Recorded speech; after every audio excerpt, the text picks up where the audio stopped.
우리 다 함께 인사하도록 할까요? 주님의 이름으로 사랑합니다.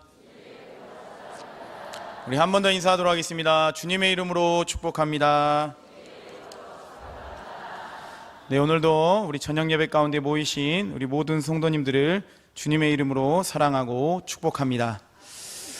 네, 부산 수영로교회 담임 목사님이신 이규현 목사님께서는 2017년 12월 31일 한 해를 마지막으로 한 마지막 설교 가운데 희망과 소망에 대한 이야기를 이렇게 이야기하셨습니다. 이규현 목사님은 희망은 사람에게서 나온 것이라고 말했습니다. 이는 개인은 물론이고 단체, 조직, 기업들, 국가들도 희망을 이야기하며 살아간다고 말합니다. 또한 과학과 의학의 발전으로 150시대를 희망하고 살아가는 시대가 되었다고 말합니다. 뿐만 아니라 첨단 기술 그리고 시스템들 그리고 혁신적인 아이디어까지 이 모든 것이 다 희망을 향해 달려가고 있다고 말합니다. 곧 세상 사람들은 희망을 가지고 살아간다는 사실입니다. 그래서 연말과 연초가 되면 점을 보는 사람들이 많아서 돈을 많이 버는 점쟁이도 있다고 합니다. 이처럼 사람들은 무엇을 가지고 살아갑니까? 희망을 가지고 걸고 살아갑니다. 문제는 이 희망이 이루어질 수 있는가가 라는 의문점입니다. 어쩌면 희망 고문에서 끝날 수 있다라고 말합니다. 희망할수록 절망을 맛보게 되는 것이 우리가 살아가는 삶의 현장이다라고 이렇게 말을 했습니다.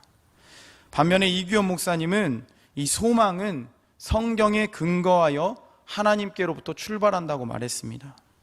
소망은 하나님의 약속을 근거로 하고 있다는 거죠. 때문에 우리가 아무리 확신한다 할지라도 확신이 중요한 게 아니라 그 확신의 근거가 어디서부터 되었느냐, 근거가 어디에 있냐가 중요하다라고 말합니다. 그 소망은 바로 하나님의 약속의 말씀을 기록한 성경을 통해서 볼 수가 있습니다. 특별히 성경에는 하나님에 대해서 말씀하는데 하나님은 변함이 없으시고 그 변함이 없으신 분이고 하나님의 성품까지 담고 있는 것이 성경입니다. 또한 신약 성경에 보면 이 예수님께서 이 땅에 나타나셔서 태어나셔서 사역을 하시고 죽으시고 부활하셔서 하늘로 승천하시면서 다시 오시겠다는 약속의 말씀을 주셨습니다. 그래서 우리는 예수님의 재림을 소망하면서 살아가고 있습니다. 이렇게 소망이라고 하는 것은 어쩌면 이루어질 수 있는 희망이 아니라 반드시 이루어지는 것이 소망이라고 말했습니다. 그러면서 이규현 목사님은 이렇게 말씀하셨습니다. 희망은 허약한 자신 안에서 시작된 것이라면 소망은 하나님으로부터 시작하는 것입니다. 그래서 그 소망을 붙든 사람이 살아가야 할 태도 혹은 삶의 방식은 따로 있습니다 라고 말했습니다. 이처럼 우리는 세상에 희망을 붙들고 살아가는 사람이 아니라 하나님의 약속, 소망을 가지고 이 땅 가운데 살아가는 삶이 되어야 한다는 것을 우리가 이규현 목사님의 이 짧은 글을 통해서 볼 수가 있습니다. 그런데 오늘 우리가 함께 읽은 스가랴의 5장의 말씀에도 이와 같은 말씀들이 기록되어 있는 것을 보게 됩니다. 이 스가랴 선지자가 활동할 당시에는 어떻습니까? 이제 이스라엘 백성들이 이 분열 왕국 이후에 북이스라엘과 남유다로 갈라지게 되었습니다. 북이스라엘은 BC 722년에 아수르에 의해서 멸망을 당하고 이어 남유다는 그보다 조금 더 늦게 BC 586년에 바벨론에 의해서 멸망을 당하고 그 이후에 남유다는 바벨론의 포로로 잡혀갑니다. 그리고 70년이 차서야 다시 포로 생활에서 다시 남유다로 돌아오게 되었습니다.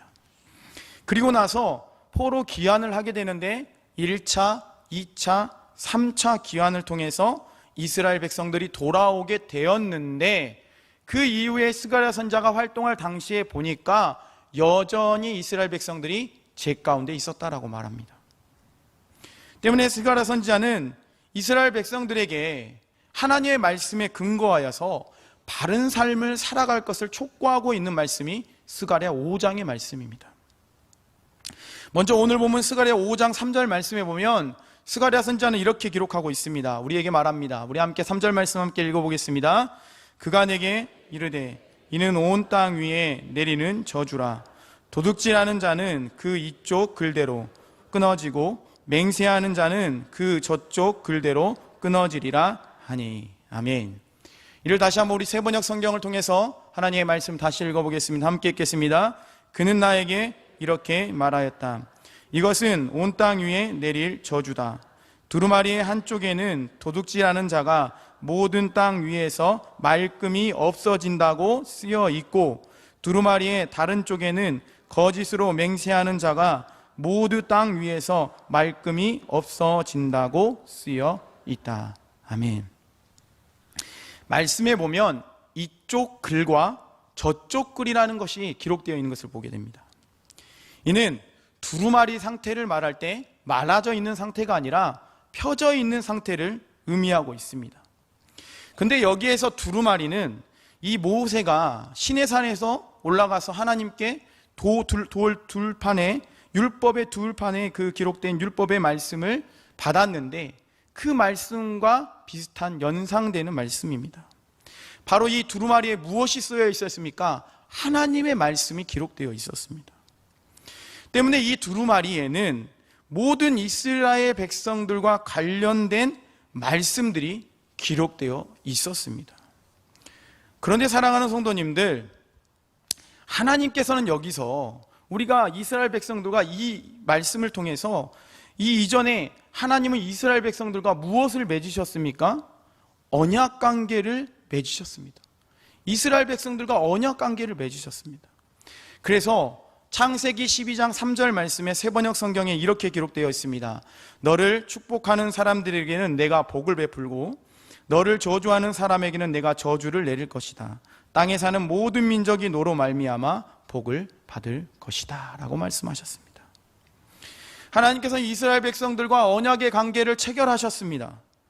하지만 수백 년이 지난 이 오늘 본문을 기록한 스가랴 선지자는 이스라엘 백성들이 아브라함 때에 맺었던 그 언약의 관계를 위반하고 있다, 너희들이 그렇게 파기하고 있다라고 지적하고 있습니다.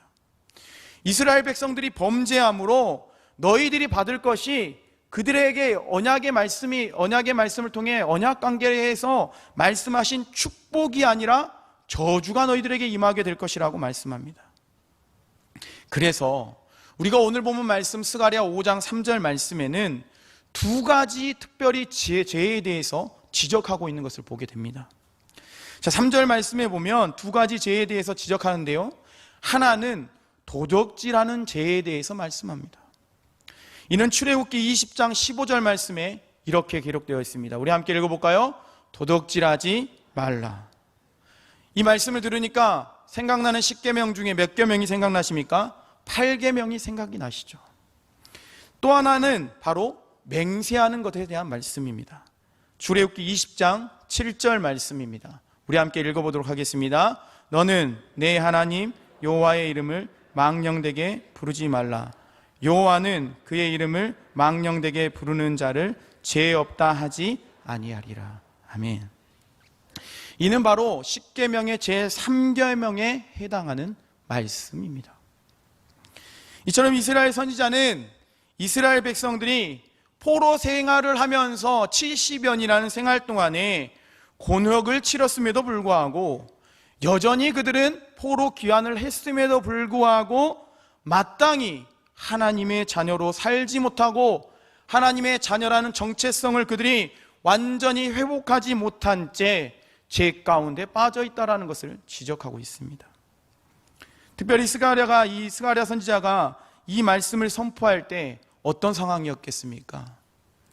말씀을 준비하며 찾아보니까 포로 시대 이후에, 이 포로 귀환 시대 이후에 이스라엘 백성들은 중에서 가난한 사람들은 법적인 보호를 못 받는 상태에 있었다고 합니다.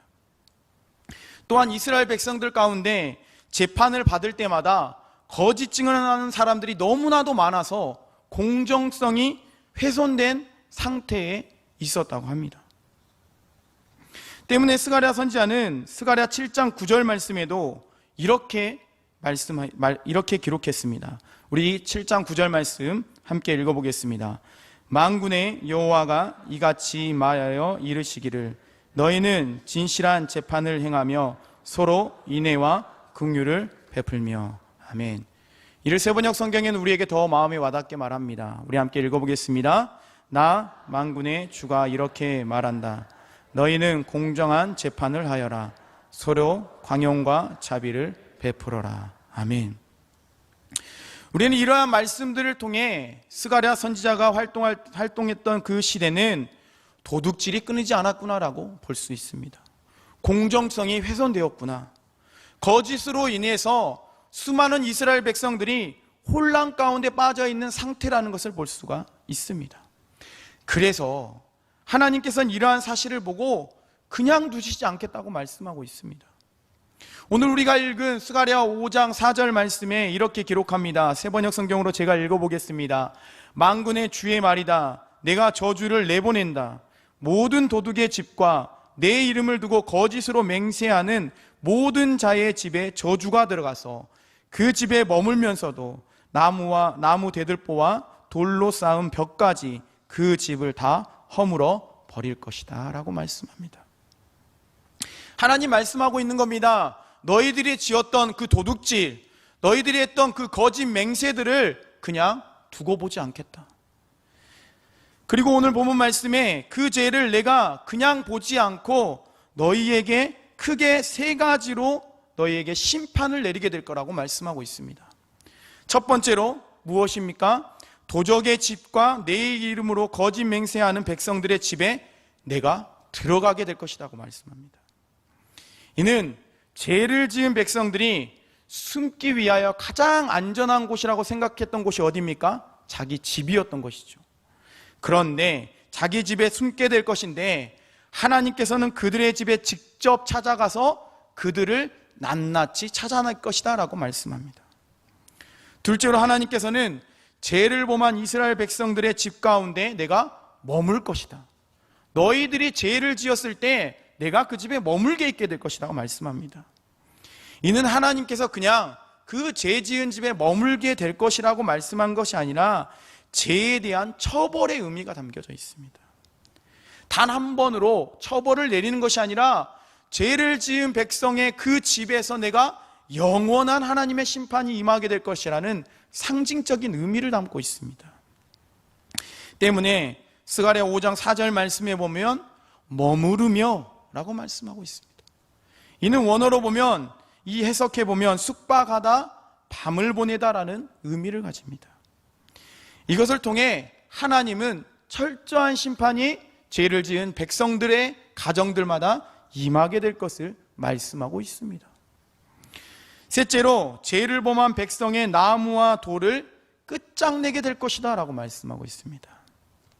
당시에 이스라엘 백성들이 집을 지을 때 가장 소중하게 생각하고 가장 중요한 재료가 무엇이었겠습니까? 바로 나무와 돌이었습니다.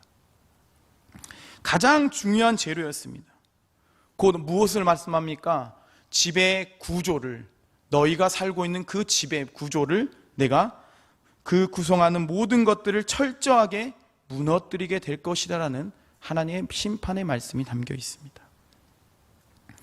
그리고 이어지는 스가랴 5장 이 5절에서 11절 말씀에도 하나님의 심판의 말씀이 기록되어 있습니다.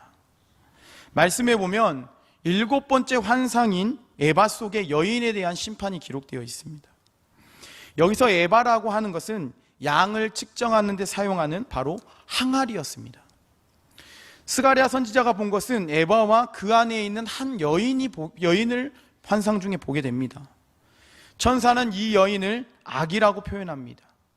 곧 이 악은 모든 이스라엘 백성들의 악이었습니다.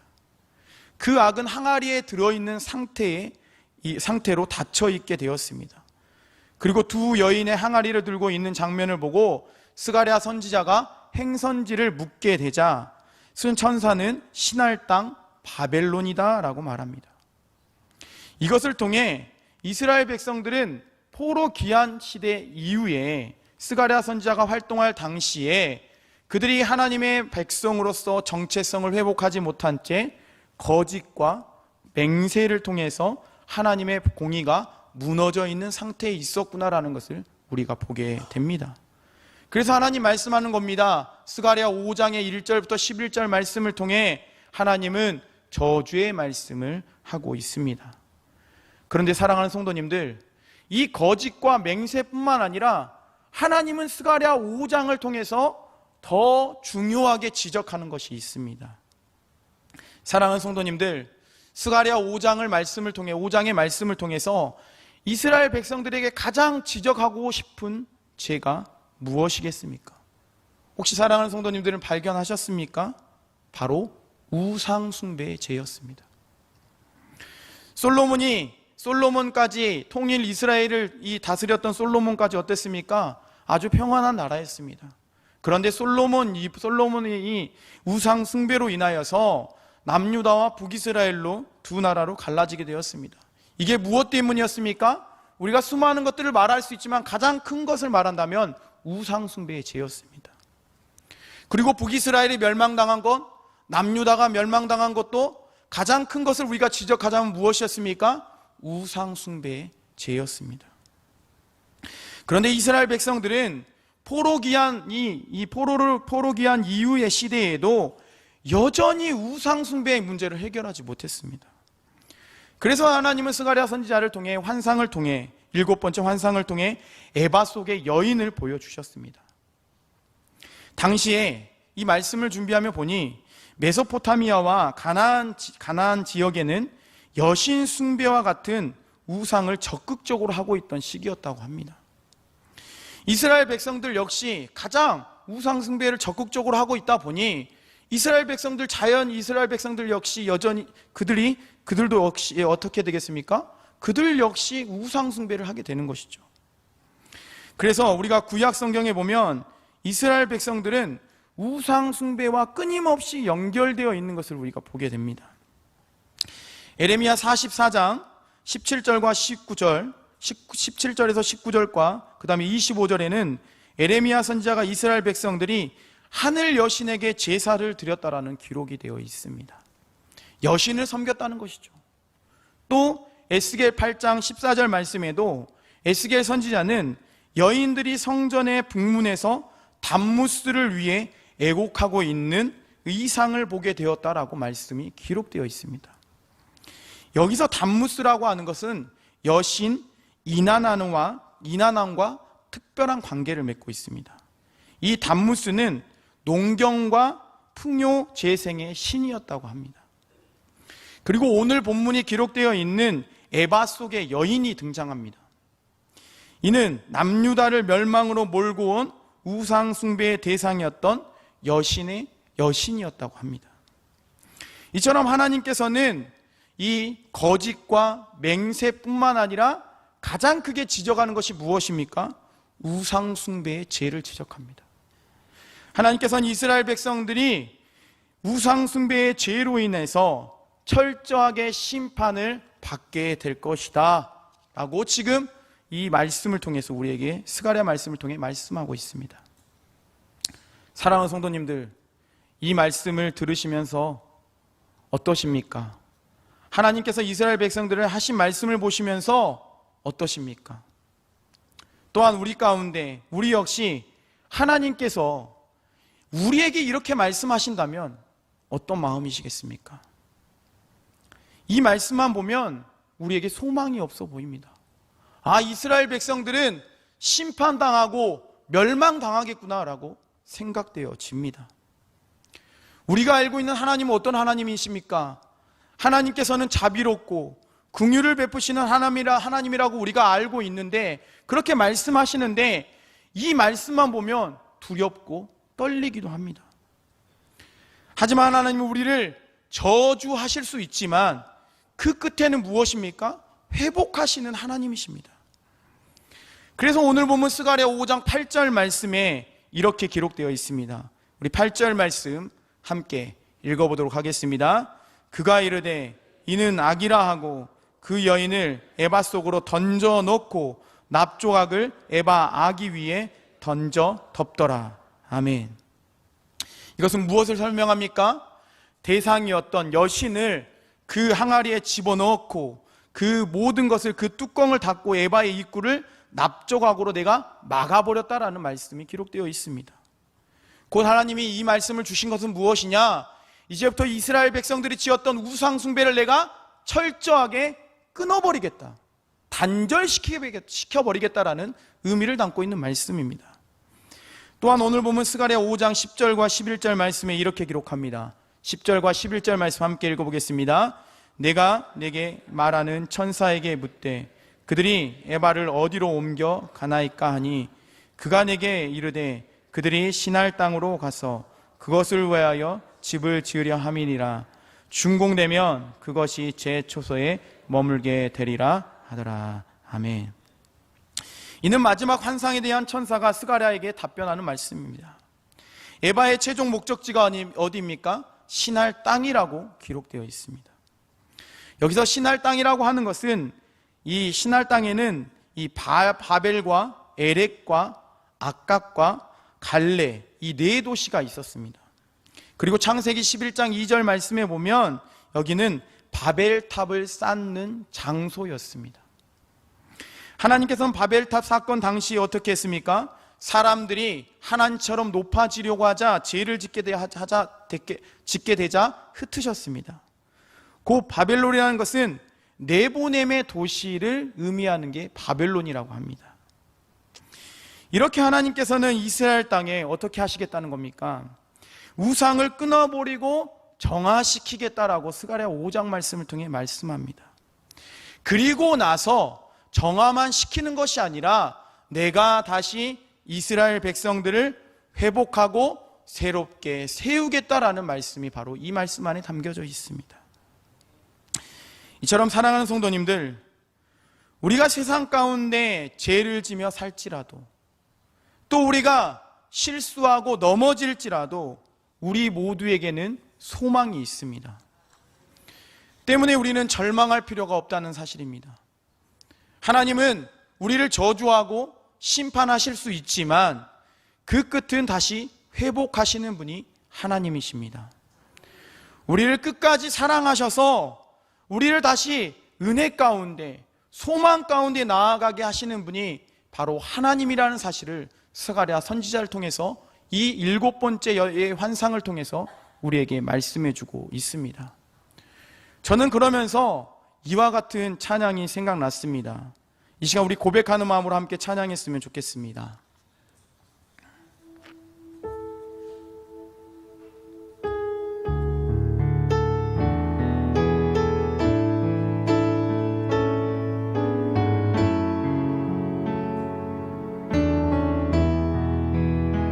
내 백성이